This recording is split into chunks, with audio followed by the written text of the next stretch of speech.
जय हिंद। हम लोग देखेंगे क्लास 10th के हिस्ट्री के पार्ट 1, नाम है यूरोप में राष्ट्रवाद। हमने पहले वीडियो में बताया था नेपोलियन बोनापार्ट के बारे में, और उसके बाद से बताना है। देखिए, नेपोलियन बोनापार्ट के बाद से बताना है कि राष्ट्रवाद के विकास के सहायक तत्व कौन कौन है।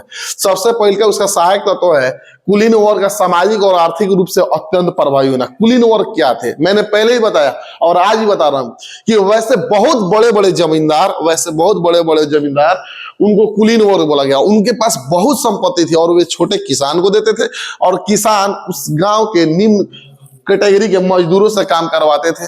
ठीक है, तो वो थे बहुत कम, लेकिन उनके पूरे विश्व में सबसे ज्यादा उनका चलता था। पूरे यूरोप में सबसे ज्यादा उनकी छाया प्रति होती थी। क्यों? इसका सबसे बड़ा सहायक ये होता था कि वे जो कुलीन वर्ग के लोग थे एक दूसरे के यहाँ अपने रिश्तेदारी से भी बंधे हुए थे, जिसके चलते वह छोटे छोटे किसानों को बहुत ही मजबूर करके रखते थे, बहुत ही दबा कर रखते थे।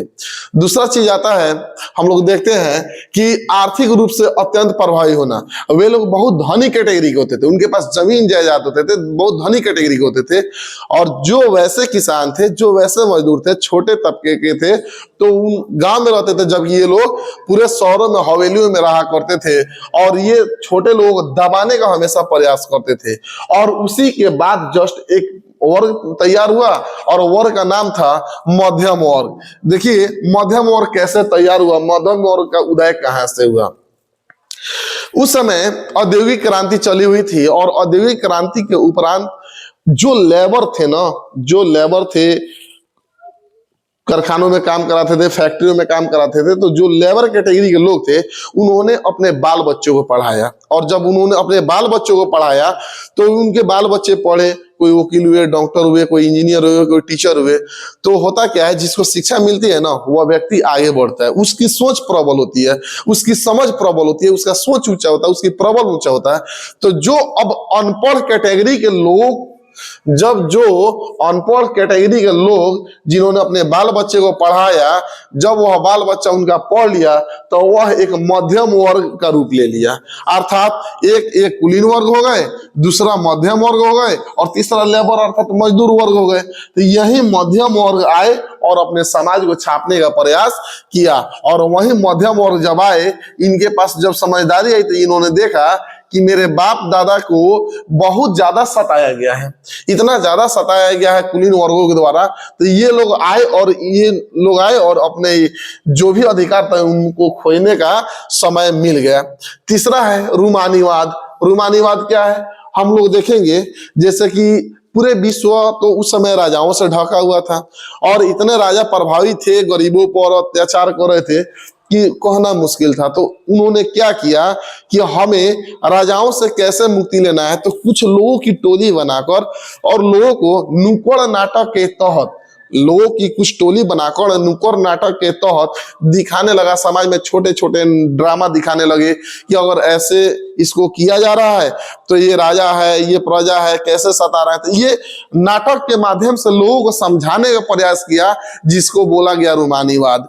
ठीक है, तो वही रूमानीवाद तैयार हुआ, और रूमानीवाद के चलते वहां पर बहुत लोग समझे, राष्ट्र के प्रति उनकी राष्ट्रीयता भावना भड़की। अब देखिए, उदारवाद राष्ट्रवाद क्या है, उदारवाद क्या कहते हैं, उदारवाद के बारे में समझना है। वैसे लोग जो देश के प्रति निडर होकर और लड़ के समझे, उनको राष्ट्रवाद बोलते हैं, क्योंकि उनको अपने देश के प्रति कर्मठता है। और देखते हैं, उदारवाद जो है ना, उदारवाद ये लीवर शब्द से बना है। उदारवाद जो बना है ये लीवर शब्द से बना है, और उदारवाद जो है लैटिन शब्द है। ठीक है, ये लिटन शब्द से बना है, और लिटन शब्द जो है यह एक लैटिन शब्द है, और इसका अर्थ होता है आजाद अर्थात स्वतंत्र।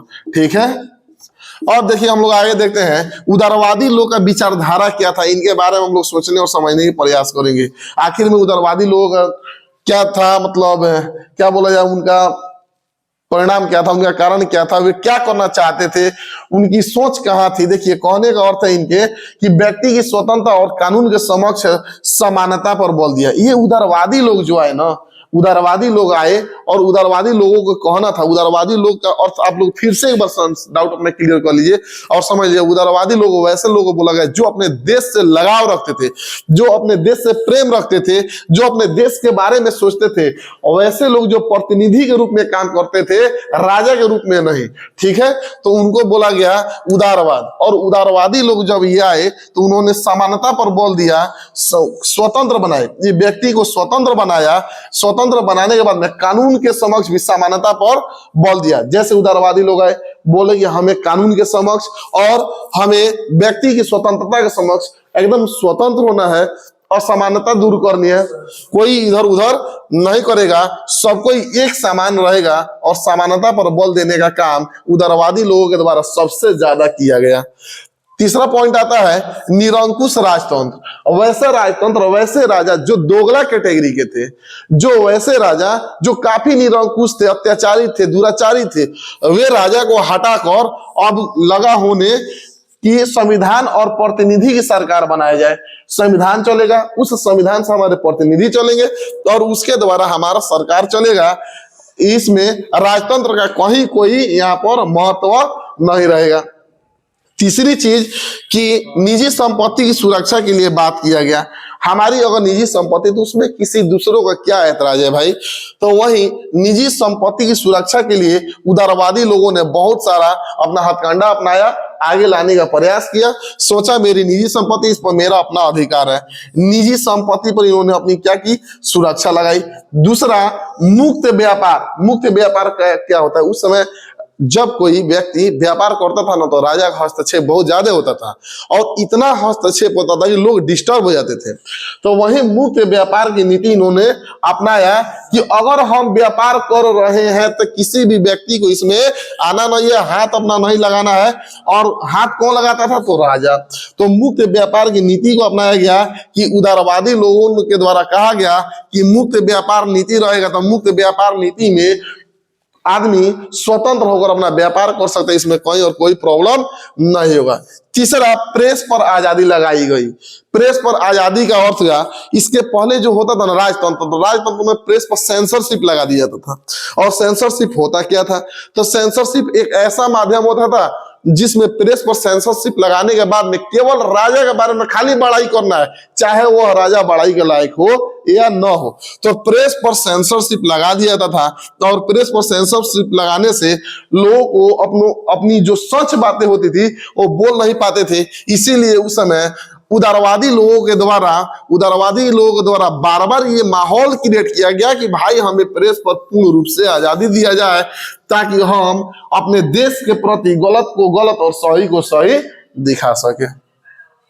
आगे आता है आर्थिक उदारवादी। तो बाबू आर्थिक उदारवादी भी लगभग यही है और इसमें बस ये स्वतंत्र थे और ये कुछ व्यापार से रिलेटेड थे। तो इन्होंने मुक्त व्यापार के पक्षधर थे, जो हमने यहाँ पर भी देखा।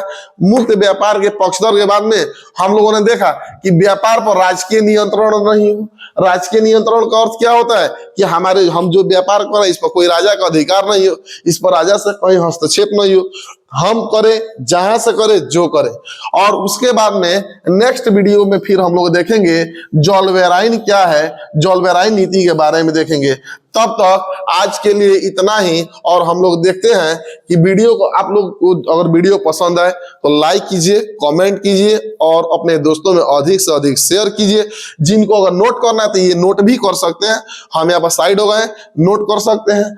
और जिस भी टॉपिक पर, चाहे जिस भी सब्जेक्ट में बाबू आपको कहीं से कोई प्रॉब्लम हो, एक बार कमेंट करके बताओ कि सर ये टॉपिक पर वीडियो बना दीजिए। हम वीडियो को बनाएंगे आपके लिए, हम वीडियो बनाकर आपके लिए डालेंगे और बहुत सरल भाषा में, सहज भाषा में। ये अगर समझ आया तो फिर आप लोग नोट कर लीजिए और फिर हम लोग नेक्स्ट वीडियो में मिलेंगे। तब तक के लिए जय हिंद।